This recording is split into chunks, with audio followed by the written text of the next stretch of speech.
अब इस वीडियो में हम देखेंगे कि जो अभी हमने प्रोग्रामिंग की थोड़ी देर पहले, और जो कोर्स की शुरुआत में हम एल्गोरिदम्स, एग्जीक्यूशन और वर्ब के कॉन्सेप्ट की बात कर रहे थे, वो लोगो प्रोग्रामिंग लैंग्वेज में कैसे रिलेट करता है। तो सबसे पहले आप ये समझिए कि अब तक हमने क्या किया कि हमने कई डायग्राम बनाए लोगों को यूज़ करके। अब इन डायग्राम्स को बनाने के लिए हमने जो स्टेप बाय स्टेप इंस्ट्रक्शन दी कि जैसे RT90 FD100 का एक लूप 4 बार हमने लिखा स्क्वायर बनाने के लिए, या फिर रिपीट 360 RT1 FD1 का एक लूप लिखा हमने सर्कल बनाने के लिए। ये सब जो इंस्ट्रक्शंस हैं स्टेप बाय स्टेप, ये एल्गोरिदम्स थे और इन शेप्स को बनाने के लिए। और भी हमने कई सारे शेप बनाए हैं। तो जो हमने स्टेप बाय स्टेप इंस्ट्रक्शन लिखे वो थे एल्गोरिदम, और इनका जो एग्जीक्यूशन था वो हमें नहीं करना था। जो सर्कल बनाना था या स्क्वायर बनाना था, कोई भी डायग्राम जो बनाना था, वो काम लोगों का था। तो एग्जीक्यूशन का काम लोगों का था, एल्गोरिदम हमें लिखने थे।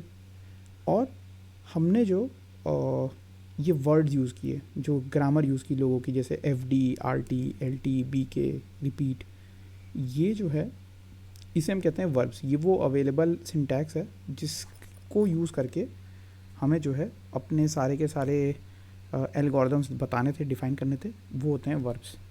सो इससे आप समझ सकते हैं जो हम शुरू में ये 3 कॉन्सेप्ट की बात कर रहे थे वो कैसे लोगों से रिलेट करते हैं। अब अभी तक हमने ज़्यादातर डायग्राम ही बनाए हैं, पर अब हम लोगों से और भी अलग तरह की प्रॉब्लम स्टेटमेंट्स के एल्गोरिदम लिखना भी सीखेंगे इसके बाद आते आते। तो अब आपके ऊपर है कि आप अब से देखे हुए जो हमने कुछ डायग्राम्स बनाए उसके तरह अपने मन में और भी अलग अलग टाइप के डायग्राम सोचिए और लोगों से बनाने की कोशिश करिए, उनके एल्गोरिदम लिखने की कोशिश करिए। सो आपकी और अच्छी प्रैक्टिस हो जाएगी अभी तक जो हमने किया है उसकी। अब एक और चीज़ जो कि यहाँ पे मैं बता दूँ कि लोगो टर्टल अभी तक आपने देखा होगा कि स्क्रीन पे एक कलम की तरह काम करता है ना। अगर आप FD या BK लिखते हैं तो ये अपनी जगह जो है उसके हिसाब से बदल देता है कि आप कितना यूनिट उसको आगे बढ़ने या पीछे जाने के लिए कह रहे हैं। पर इसके साथ साथ ही रास्ते में पड़ने वाले हर पॉइंट पे ये लिख भी देता है। अब अगर ये इसने लिख दिया है तो आपको सफ़ेद रंग का पॉइंट दिखाई देता है।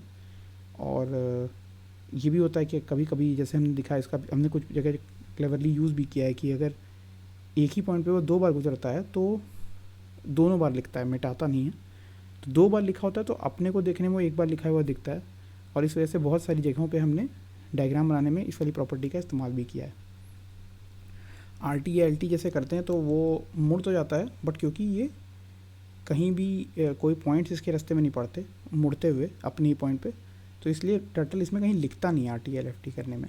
अच्छा, एक और चीज़ है कि अगर कई वर्ब्स एक प्रोग्राम में लिखे गए हैं तो ऊपर से नीचे एग्जीक्यूट करता है लोगों। पहले सबसे ऊपर शुरू करता है, फिर एक एक करके नीचे की तरफ एग्जीक्यूट करता रहता है। अगर एक लाइन में कई लिखे हुए हैं तो बाएं से दाएं एक एक करके वर्ब्स को एग्जीक्यूट करता है। तो ये कुछ चीज़ें हैं जो कि अभी तक हमने देखी हैं, और अगर आप थोड़ा प्रैक्टिस कर लें तो आप कुछ कुछ डायग्राम खुद से बनाने की भी कोशिश कर सकते हैं। और अब हम और भी कुछ वर्ब्स और भी टाइप के कुछ एल्गोरिथम देखेंगे आने वाले वीडियोज़ में।